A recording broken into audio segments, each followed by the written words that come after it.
Es un arte, es una ciencia, es una mezcla indisoluble de vapores y alcohol, desde lo elitesco hasta lo ilegal, desde la prohibición hasta la celebración. La destilación de licores es un negocio que da 100.000 millones de dólares al año. Brandy, aguardiente, absenta, medicamentos y hasta destilerías. ¡Salud!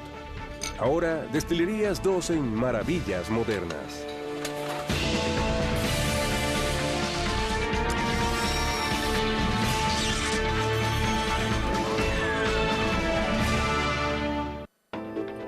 ¿Cómo se atrapa la magia dentro de una botella? Durante siglos, la gente se ha obsesionado en lograrlo. El deseo de destilar y crear el licor perfecto no tiene límites. Hasta el tiempo puede ser capturado y almacenado en una botella, si se sabe cómo hacerlo. Bueno, el sótano de nuestra hacienda, la Bodega del Paraíso, es muy importante para nosotros, porque ahí es donde hacemos y almacenamos coñac muy añejo de hasta 200 años. Los más antiguos se remontan a finales del siglo XVIII, a los tiempos de la Revolución Francesa. Desde tiempos inmemoriales, el proceso de destilación de licores a base de ingredientes naturales como frutas y granos con alcohol ha sido tanto ciencia como misterio. El licor destilado es llamado bebida espirituosa porque representa la esencia de lo que está hecho y toda la idea de los espíritus es un poco mística. El proceso es muy sencillo. Durante la destilación, los líquidos son separados, convirtiéndose en vapor al ser sometidos a diferentes temperaturas. En el caso de los líquidos fermentados, deben mantenerse por debajo del punto de ebullición, a menos de 100 grados centígrados, ya que el alcohol hierve a los 78 grados. Los vapores suben hasta el condensador donde se enfríen y regresan al estado líquido. Este alcohol es la base de cualquier licor. Una vez destilado se embotella, se añeja o se mezcla con otros ingredientes para crear alguna bebida alcohólica específica. Una de las más populares ha sido desde siempre el brandy. Su nombre deriva de la palabra holandesa brandewijn, que significa vino quemado. El brandy es la esencia destilada de un producto fermentado hecho de, en la mayoría de los casos, frutas, pero también de otros ingredientes. El origen del brandy se remonta a los siglos 7 y 8, a los estados musulmanes mediterráneos, donde químicos árabes experimentaban con uvas y otras frutas destiladas para obtener así licores medicinales. Sin embargo, el brandy bien refinado, que conocemos hoy en día, fue perfeccionado en el siglo XVI por comerciantes holandeses y franceses. El antecesor del brandy ya existía, se elaboraba en el área en la costa. Es lo que conocemos hoy como coñac, y era transportado en barco a Holanda, donde los holandeses tomaban el vino, pero debido al largo viaje, este no era tan maravilloso cuando llegaba a su destino, y además era muy costoso transportarlo en grandes cantidades, así que a los productores se les ocurrió la brillante idea de ¿por qué no concentrar el vino y ya? ¿Por qué no lo destilamos y cuando llegue al otro lado, a Holanda, que le añadan agua y obtienen su vino? Obviamente, no se puede reconstituir un licor que ha sido ya destilado y convertirlo de nuevo en vino. Pero cuando el producto destilado llegó a Holanda, todo el mundo dijo, oigan, de verdad nos gusta mucho más este nuevo vino destilado que nos enviaron, así que sigan trayéndolo. Hoy en día, el brandy de uva sigue siendo el favorito. En la destilería de los hermanos cristianos, en el centro de California, las uvas son primero fermentadas hasta convertirse en vino, el cual es luego destilado hasta transformarse en brandy. Este es el primer paso del proceso para hacer brandy. Aquí es donde destilamos el vino a través de estos tanques, los cuales están acondicionados para bombear el vino para que se airee. Lo que estamos tratando de hacer es eliminar algunos de los gases y utilizarlos en el proceso de fermentación, lo que nos permitirá mantener el balance del alambique y obtener un mejor brandy. Los destiladores regulan cada aspecto del proceso. Lo que están viendo aquí es el panel de control maestro de nuestra destilería. Con esto, los operadores controlan cada uno de los movimientos del fluido, la temperatura, las tasas de alimentación y la decantación del vino durante todo el proceso de destilación del brandy. Los hermanos cristianos utilizan una destiladora rectificadora continua para mejorar el sabor y textura del brandy. Primero, el vino viaja a través de la llamada columna destiladora. Allí el alcohol hierve y se convierte en vapor. Así entra a la columna rectificadora. Dentro, más de una docena de platos de cobre actúan como destiladoras apiladas, cada una de las cuales inicia su propio proceso. Cada sección difiere de las otras en temperatura por tan solo medio grado. Mientras más alto se encuentre un plato, mayor será su contenido alcohólico. A unas 3/4 partes del camino, el vapor es extraído a menos de 170 grados proof, u 85% de alcohol, lo cual es un requerimiento legal para producir brandy. El vapor que queda continúa subiendo hasta que se condensa y baja por las tuberías hasta el fondo para así repetir el proceso. El brandy contiene una gran cantidad de ingredientes que se encuentran en otros vinos, atributos deseables que no son solo el alcohol. Y debo decir, bueno, están viendo las esencias florales y frutales que utilizamos. El resultado es un brandy robusto a un precio asequible. Pero también tiene un primo muy deseable, costoso y elitesco llamado cognac, ya que viene de una región de Francia del mismo nombre. Una de las destilerías de más categoría de esta bebida es la compañía Courvoisier, fundada en 1843. En la región sur se hace una clase muy específica de brandy. No todos son cognac, pero claro, el cognac es siempre brandy. La razón por la cual este brandy es distinto es porque tenemos una clase de suelo y clima muy diferentes que, junto con las uvas que aquí crecen y un proceso de destilación específico, crean un brandy muy especial. Cada aspecto del licor y su destilación es controlado por estrictas regulaciones, incluyendo el tipo de uvas que se pueden usar. El principal son las Sauvignon Blanc, que por supuesto son uvas blancas que representan la gran mayoría de las que vienen de esta área. Probablemente el 95 o 99%, pero también hay Folle Blanche y Colombard. Pierre Cernovich supervisa el control de calidad del cognac Courvoisier. Se requiere prestar mucha atención a los detalles en cada uno de los pasos del proceso, incluyendo la cosecha de las uvas. Trabajamos con más de 1000 viticultores y de acuerdo a las especificaciones del año y el tiempo, aconsejamos a cada agricultor. Les decimos cosas como, bueno, este año tiene que empezar a cosechar antes de esta fecha. Una vez cosechadas y fermentadas, las uvas son procesadas en el alambique, que es la clase de destiladora más sencilla. Pero aún así, hasta los más meticulosos los prefieren. No son muy grandes, de hecho preferimos usar los más pequeños aquí en Courvoisier porque nos dan más control sobre el proceso de destilación. Este control extra le permite a los destiladores aislar solo la mejor parte del vapor de alcohol y convertirlo en cognac. Es un trabajo tedioso. El destilador debe vigilar el alambique todo el tiempo. El cognac es uno de los pocos brandys destilados 2 veces para así eliminarle todo el sabor. Todo el proceso toma 24 horas. En cada paso se prueba la calidad del cognac. Sorpresivamente, la esencia del líquido puede ser mucho más reveladora que el gusto en esta etapa. La nariz es la herramienta más importante para los catadores. Claro, nosotros tenemos que probarlo en algún momento, pero cuando la nariz está entrenada, puede detectar muchos sabores diferentes. Cuando el destilado es aprobado, está listo para el añejamiento, lo cual siempre se hace en barriles de roble hechos especialmente para esto. Son muy costosos porque trabajamos con robles de 200 años. Es asombroso.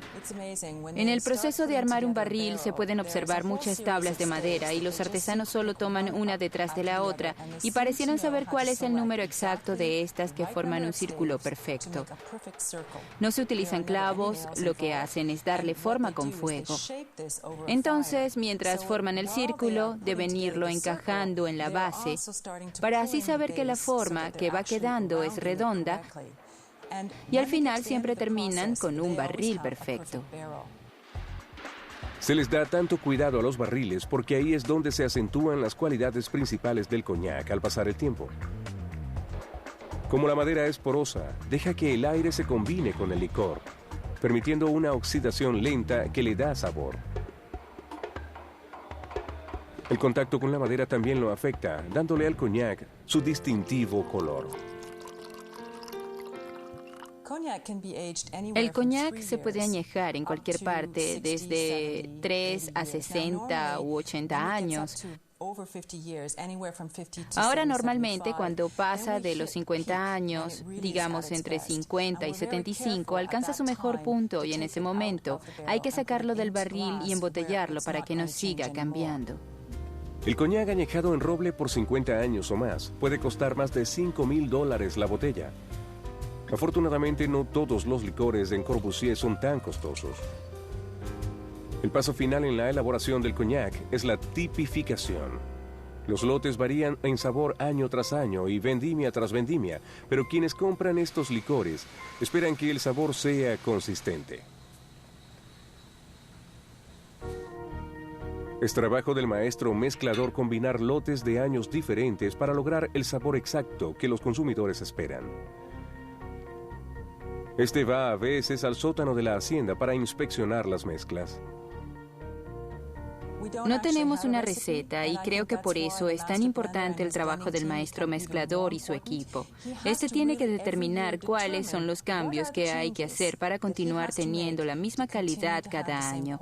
El coñac en esas botellas puede ser muy importante para nosotros en el futuro para comprender qué era y de dónde vino. Una vez que el maestro mezclador toma las decisiones, se mezclan lotes de años diferentes en enormes tinajas para conseguir así el sabor exacto. Nuestro objetivo es producir el mejor coñac en el mundo. Nosotros nos contamos entre los mejores porque cada producto tiene un carácter y estilo especiales. El coñac es considerado uno de los licores más refinados del mundo. Al otro lado del Atlántico, hacia el profundo sur, se elabora otro clásico. Nada refinado, sino más bien ilegal. Licor ilegal. Se dice que el aguardiente es lo suficientemente fuerte como para quitarle la sed al diablo. Es elaborado en zonas rurales de Estados Unidos. Este licor, hecho de maíz, es origen de leyendas, controversias y rebeliones desde que se fundó el país. Bueno, era divertido hacer este aguardiente de noche, a la luz de la luna y en emplazamientos secretos, muy alejados de los edificios, caminos o casas donde pudieran descubrirlos. Todo el concepto de destilar licor fue llevado a Estados Unidos por escoceses e irlandeses, personas que vinieron a Estados Unidos para evadir la burocracia gubernamental de los lugares de donde venían, y comenzaron haciendo licor, que era lo que hacían en su tierra natal. Y claro, el gobierno local siempre estaba interesado en obtener beneficios de este negocio. A los que elaboraban el aguardiente, esto no les hacía gracia. En 1794 se enfrentaron armados al gobierno en Pittsburgh, Pensilvania, resistencia que se conoce como la Rebelión del Whisky. El presidente George Washington tuvo que movilizar un ejército de casi 13,000 tropas para detenerla. La resistencia pronto colapsó, pero no su deseo de seguir haciendo licor. En un intento por evadir a los cobradores de impuestos, muchos encontraron refugio en zonas selváticas, especialmente en áreas remotas del profundo sur. Durante la Guerra Civil, proveían tanto a los soldados del sur como a los del norte, los cuales encontraban el valor que necesitaban en una botella antes de cada batalla. Cuando el gobierno prohibió la venta de licor en 1920, durante la llamada Era de la Prohibición, el negocio del aguardiente se disparó. Este licor se convirtió en la bebida favorita en los bares clandestinos que existían en todo el país. Pero a pesar de todo esto, el negocio no duró. Cuando la prohibición fue revocada en 1933, los que elaboraban el licor ilegal tuvieron que enfrentar la dura realidad financiera, al igual que el resto del país, el cual ya se encontraba hundido en la Gran Depresión. Ya no ganaban dinero en los bares, pero pudieron sobrevivir en áreas donde no había casi trabajo. El dinero apenas se alcanzaba. No se podía ganar dinero con nada. Fueron tiempos difíciles, pero algo se conseguía haciendo licor ilegal. En algunas familias, la tradición de destilar licor ilegal ha pasado de generación en generación. Creo que tenía 6, 7 años cuando fui por primera vez a una destilería con mi padre. Aprendí el negocio de él y este a su vez de su padre, y así sucesivamente. Además del dinero extra que el licor producía, muchos destiladores ilegales encontraban este trabajo emocionante. Yo era solo un niño en aquel entonces, y era eso, la emoción de hacer eso, de salirse con la suya. Sí, me gustaba. Prefiero eso a nada de lo que haya hecho en mi vida. A pesar de que aún es ilegal hacer o vender este licor, hoy en día se pueden encontrar a estos destiladores trabajando justo como sus ancestros lo hacían. Dwight Burton viene de una familia con una fuerte tradición de destiladores ilegales. No nos pudo llevar al lugar donde lo produce, pero accedió a mostrarnos cómo lo elabora, del mismo modo que lo hace en ferias y festivales. Y esta destilería aquí tiene sus 80 años. Pertenecía a mi tío bisabuelo. Lo principal del proceso de destilación es hacer el mosto. Estos son los 2 ingredientes principales para hacer el mosto: harina y malta de maíz. Se mezclan con agua y listo. Este mosto se fermentó por 7 días. Está listo para pasar por el alambique. Hoy en día los destiladores ilegales no tradicionales utilizan comida para cerdo en lugar de harina de maíz, porque viene lista y no hay necesidad de molerla. El proceso es sencillo. El arte está en la ejecución del mismo. Se vierte el mosto y se revuelve hasta que hierva. Se coloca un tubo. Se le coloca el tubo al barril. Se ajusta. Se sellan las grietas con una cámara de aire de bicicleta. Se hierve el mosto en el alambique. El mosto sube, el vapor pasa a través del tubo y va hacia el barril. El barril filtrador debe su nombre a su función. El barril está diseñado para eliminar cualquier impureza que pudiera traer consigo el mosto. Si se maneja el alambique con rudeza, se sube mucho el fuego, o se hierve demasiado o muy rápido, el mosto se dañaría y se podría derramar por todo el condensador sin el barril. A continuación, el vapor de alcohol continúa subiendo por el serpentín de cobre. El vapor sube por el tubo de condensación, que está en agua fría, y se deja el agua fría correr. Y así el vapor calienta el agua y sale por aquí. Entonces, el agua hace que el vapor se vuelva líquido y el resultado, alcohol. El aguardiente es el más simple de los licores. Casi nunca es añejado y está listo para beber apenas sale del alambique. Como no se guarda en ningún barril, no toma ningún color. Se mantiene transparente. Es por eso que se lo llama agua ardiente. Desde el fin de la prohibición hasta los 50, en las grandes ciudades del sur, algunas personas todavía lo bebían. Los conductores tenían que transportarlo en autos modificados. El que transportaba licor era una especie de héroe en esta parte del país y para la mayoría de los jóvenes esta era la manera en que se ganaba la vida. Pudo haber sido en las glamorosas colinas sureñas, pero aún así era un trabajo peligroso. A la vuelta de la esquina podía estar esperando algún cobrador federal. Los cobradores eran los hombres G del periodo de la prohibición. Eran rudos, portaban armas, salían a cobrar y no aceptaban un no por respuesta. Si se tenía un auto veloz, se podía contrabandear constantemente y no perder dinero. Pero si era lento, te atrapaban, te quitaban el auto y el aguardiente y te metían preso Ahí mismo. Lo mejor que se podía hacer siempre era tener el auto más rápido y el mejor conductor que se pudiera conseguir.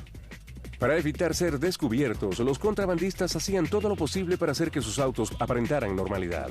Se utilizaban ballestas y amortiguadores grandes. Se reforzaba todo para que así cuando estuviera cargado, el auto se viera como cualquier otro que va por el camino. Una consecuencia espectacular del negocio de la destilación ilegal fue el desarrollo de las carreras de autos de serie. Uno de los conductores fue Junior Johnson, quien más tarde se convirtió en campeón de la NASCAR. Muchos de los muchachos se iniciaron originalmente en NASCAR. Lo de contrabandear era como el premio de consolación, más que nada. No daba mucho dinero, que se diga. Todo lo que se haya aprendido en el negocio del aguardiente era importante para no encontrar la muerte en la pista. El alto octanaje de la NASCAR y el grado alcohólico del aguardiente no eran nada en comparación al contenido alcohólico y a los problemas que acarreaba una bebida del siglo XIX llamada absenta. El homólogo parisino del aguardiente estadounidense era el Hada Verde. Ellos la llaman el Hada Verde. La absenta es un destilado anisado de alto grado alcohólico con la reputación de tener cualidades psicotrópicas. Y tiene un lugar especial en la historia de los licores por ser la bebida más controversial de todos los tiempos. Pero no fue siempre así.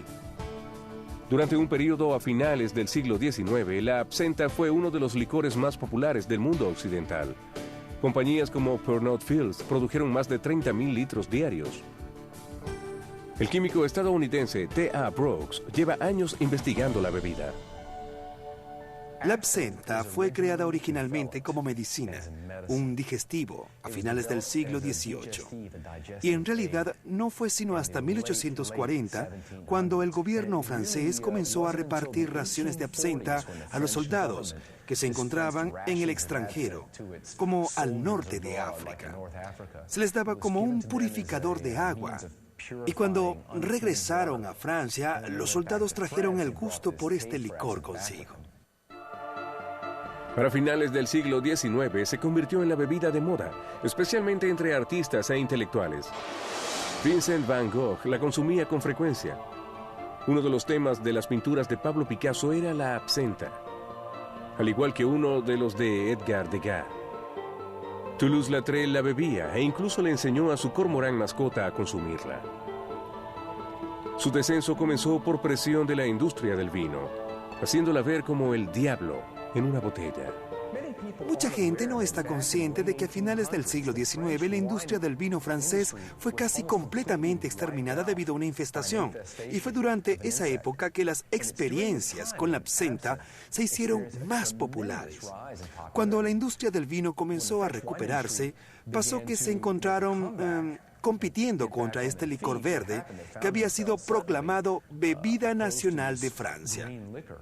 Pero encontraron la manera de demonizarla. Los opositores de la bebida alegaban que pudría el cerebro y cosas peores.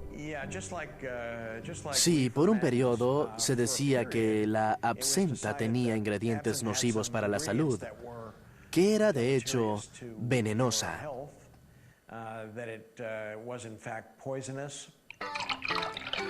Investigaciones modernas demostraron que la posible causa de la horrible reputación de la absenta era el hecho de que muchas personas bebían marcas de este licor de calidad inferior que contenían sustancias nocivas tales como el sulfato cúprico.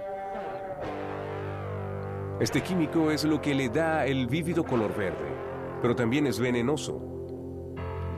Pero el consumo en grandes cantidades de absenta no parecía tener ese efecto. Sin embargo, el daño ya estaba hecho.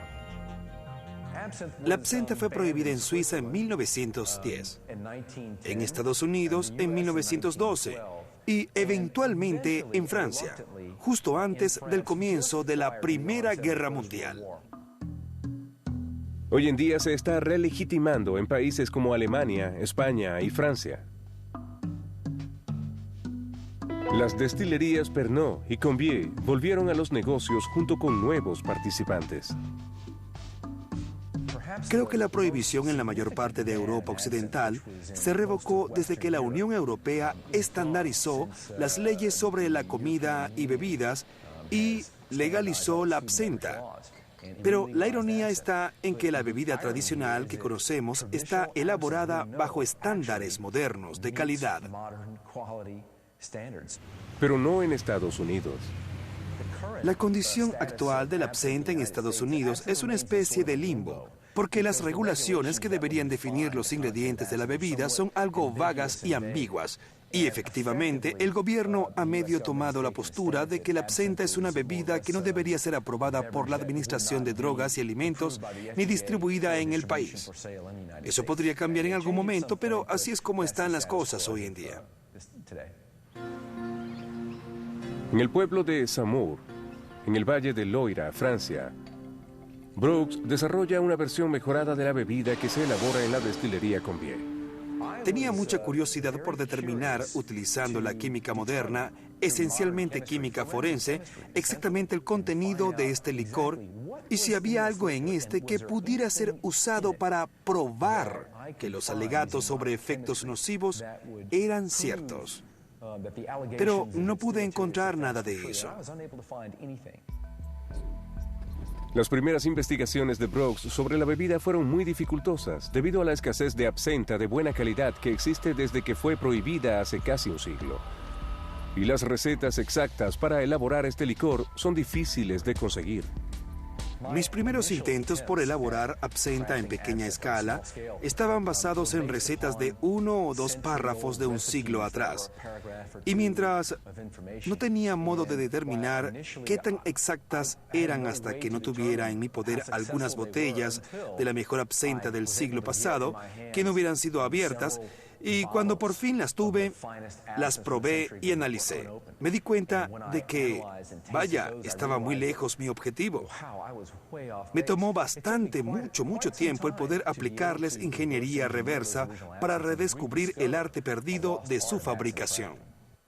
Una vez que Brooks perfeccionó la fórmula, se obsesionó con cada detalle del proceso de fabricación.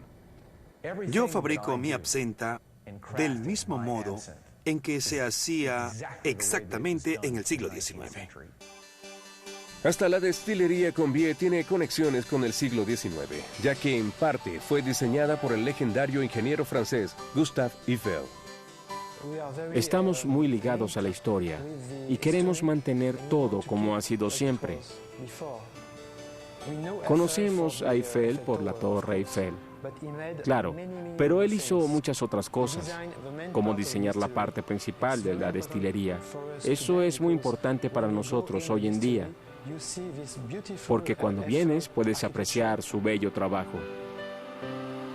Los ingredientes de la absenta, hierbas que no participan en el proceso de fermentación alcohólica, pero que le dan sabor a la bebida, se cultivan según las especificaciones exactas de Brooks.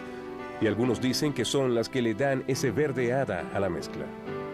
Esta es la santísima trinidad de las hierbas que se utilizan en la elaboración de la absenta. Primero está la artemisia amarga, también conocida como ajenjo, la hierba más importante de la mezcla. Yo mismo la cultivo cerca de la frontera con Suiza. Está el anís verde español, utilizado hoy en día por la industria farmacéutica, pero es lo que le da a la absenta su característico sabor y aroma anisado. Y finalmente está el hinojo. Esta es una especie dulce de Provence. La primera parte del proceso de destilación incluye la maceración de los ingredientes. Así comienza el proceso de maceración. Se echan las hierbas al alambique. Luego se le añade alcohol que extrae la esencia de las hierbas. Esto toma un tiempo que depende del tipo de absenta que se vaya a elaborar. Una vez que la esencia de las hierbas es extraída, se calienta el alambique para que el alcohol se condense. Antes de destilar la absenta, es totalmente imposible tratar de probar la mezcla de hierbas maceradas con alcohol. Es horriblemente amarga. Es asquerosa. Sin embargo, Una vez que comienza el proceso de destilación, el resultado es un dulce perfume herbal. Como atrapar la primavera de los Alpes en una botella. El destilado se condensa y se recoge. El siguiente paso es la coloración. Uno de los métodos para darle color es sumergir dentro del destilado de absenta una bolsa gigante de té hecha de una mezcla especial de hierbas con propiedades colorantes. Después de la coloración, la absenta se mezcla, se embotella y está lista para consumir. Ahora voy a mostrar la manera correcta de preparar un trago de absenta de la manera tradicional. Lo primero que hay que hacer es tomar un vaso de absenta. En este caso tenemos esta copa dividida en dos, una copa de absenta. Vertimos 43 mililitros de nuestro licor adentro del vaso y la parte de arriba se llena de hielo y se le añade agua fría que derrite el hielo y lentamente se crea el efecto de neblina que sale del vaso típico de la absenta de calidad. Lo que ocurre es que el agua fría hace salir la esencia que se encuentra disuelta en el licor. Apenas se le añade suficiente agua, empieza a salir neblina de la bebida. Así es que se sabe que la absenta está lista para beber. Salud. En el lado dulce del negocio de las destilerías se encuentran los licores. Más formales y legales que la absenta, fueron creados para servir de aperitivo o digestivo en las comidas elegantes. De todas las bebidas espirituosas, los licores se encuentran entre los más antiguos y tienen mayor diversidad. Incluso personifican la idea de lo espiritual más que ninguna otra. La idea de los licores es la de concentrar la esencia de algún sabor o combinación de sabores. Por ejemplo, un licor de durazno, servido en invierno, es una maravillosa manera de recordar qué también sabe un durazno fresco durante el verano. El cielo es el límite a la hora de escoger sabores para elaborar esta rica mezcla de alcohol e ingredientes naturales. Se pueden clasificar de varias maneras. Una es por su contenido de nueces, frijoles y hierbas, como los licores de almendra, café o afrutados. Probablemente este es el grupo más grande.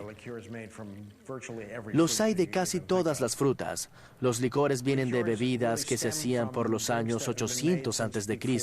con hierbas y frutas. Comenzaron a destilarlas en la Edad Media. En esa época, algunos monjes, por ejemplo, elaboraban licores con hierbas medicinales. En el siglo XVI, otros comenzaron a competir contra ellos. Catalina de Médicis era amante de los licores. Los hizo populares entre la gente. Los licores iban del oeste al este cuando Pedro el Grande de Rusia los trajo a su corte real en 1696. Para comienzos del siglo XX, su popularidad creció a nivel mundial, especialmente entre las mujeres que preferían su dulce sabor a otros vinos. Hoy en día son populares también entre los hombres, especialmente desde que revolucionaron el mundo de los cócteles. No hay duda de que los cócteles de hoy existen gracias a los licores. Digo, son la clave de su sabor. De otro modo, solo se bebería vodka, ron o tequila puros. No tienen nada de malo, pero si se quiere algo más allá de eso, los licores sirven para añadirle sabor. Productores en masa como Hiram Walker hacen licores de diferentes sabores para complacer a todos los paladares. Los ingredientes se mezclan en sus instalaciones de Fort Smith, Arkansas, pero los traen en cisternas de todas partes del mundo. Recibimos ingredientes de todo el país y lugares lejanos como Francia. Uno de los elementos clave para la elaboración de licores es el licor puro de maíz, que es la base alcohólica de la bebida. Hiram Walker lo destila en Lawrenceburg, Indiana, y lo envía a su planta de Fort Smith. Aquí es donde comienza el proceso. Esta sala puede almacenar hasta 308,000 galones. Los guardamos aquí hasta que los necesitamos para hacer los ingredientes del licor. Aquí lo bombeamos hacia los tanques mezcladores. El azúcar es traído de la planta también en cisternas. El azúcar es un ingrediente clave en la elaboración del licor. Por definición, este debe tener un mínimo de 2,5% de azúcar. En este tanque mezclamos el azúcar granulado con agua para convertirlo en sacarosa líquida. Los ingredientes exóticos son los que hacen único cualquier licor.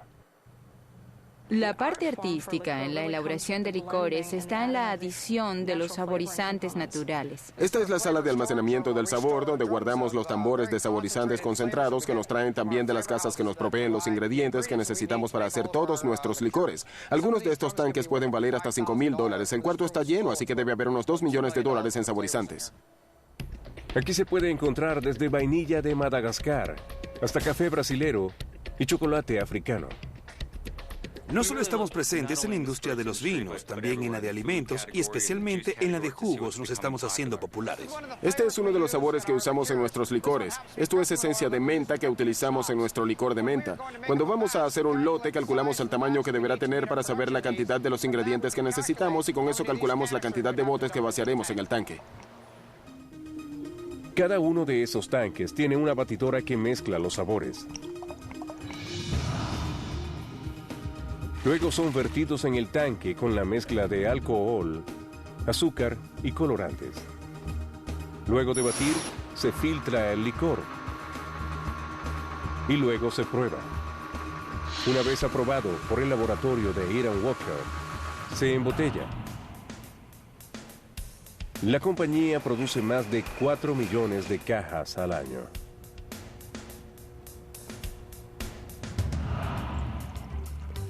Obviamente, algunos licores son más populares que otros. Un favorito perenne es el Kahlúa, cuya base es el café. Esta bebida se originó en México en los años 30 y llegó a Estados Unidos en 1962, donde fue un éxito al instante.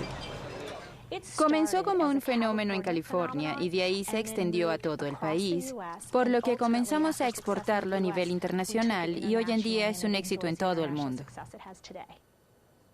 La clave para que una bebida sea popular es el café gourmet arábica. Importamos el café de Veracruz, México. Las plantas crecen en la sombra, producen frutos pequeños y granos aún más pequeños, lo que lo hace un producto más consistente. A continuación, los granos son preparados para ser procesados. Esto se hace tostándolos ligeramente y luego moliéndolos. Después se mezcla con caña de azúcar, licor de caña, vainilla y caramelo para hacer así la clásica bebida.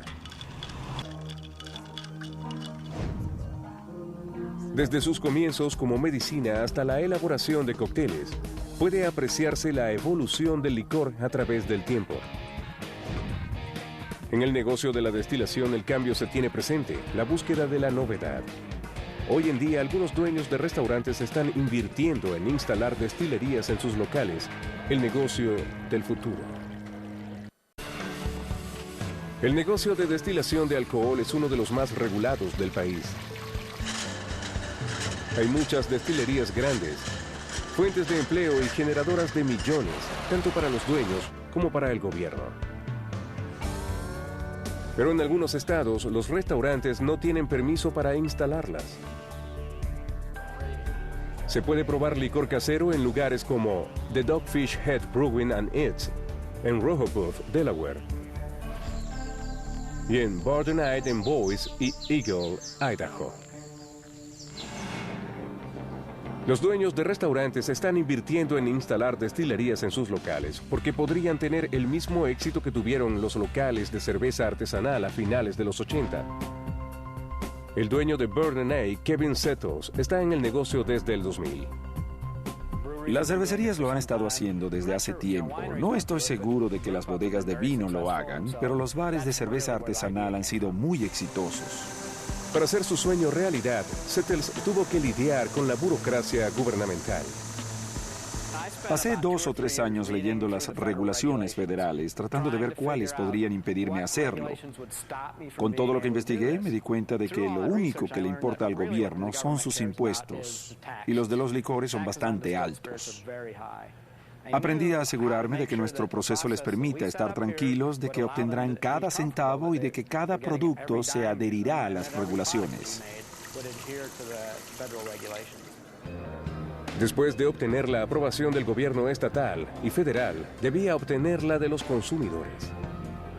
Destilar no es algo que se pueda practicar en casa y toma mucho tiempo aprender a hacer un buen producto para venderlo aquí en el bar. Podemos servir la bebida en la barra y si el consumidor pone mala cara, la sacamos de inmediato y nos ponemos de nuevo a trabajar en ella. Uno de los licores más populares hecho en casa es el ron Bourdain. El destilador Scott Probert usa un alambique. Este es un alambique de aguardiente con el que también se pueden procesar brandy, whisky y ron. Licores con mucho sabor y... Todos los licores de Bourdain están hechos desde cero. Voy a usar caña de azúcar morena. Esto es un artículo de lujo en el proceso de la destilación. Especialmente si se va a hacer ron, porque fermenta sin dejar residuos, haciendo así licores muy neutros. Tomo el azúcar y la vierto en el cubo. Ahora mezclo hasta asegurarme de disolverla bien para que se fermente correctamente. Una vez disuelta, vierto todo en el tanque donde lo dejo fermentar de 10 a 14 días. Luego de la fermentación, la mezcla se pasa por el alambique. Todo el proceso para hacer ron dura de 2 a 3 semanas. El destilado debe ser vigilado durante todo el proceso. Lo más importante en la producción es el sabor. Uno debe permanecer al lado del alambique, tomando nota de hasta el menor cambio que ocurra. Es menos probable que se tengan inconsistencias en el ron si se mantiene el proceso siempre igual. Como en las grandes destilerías, depende de la nariz y los conocimientos del que elabora el producto, juzgar si el licor cumple con los estándares de Bourdain. Apenas Probert comienza a hacer un lote, lo va mezclando y añadiendo color. Luego el ron es embotellado a mano. El licor no va directamente al bar, sino a una licorería de estado, donde se etiqueta y se registra para los impuestos. De ahí, Bourdain debe comprarlo para así venderlo a sus consumidores. Este destilado hecho en casa y elaborado con ingredientes cultivados en Idaho ha sido un éxito en el restaurante. He probado muchas bebidas y creo que ellos han hecho un trabajo maravilloso. Es única, sí.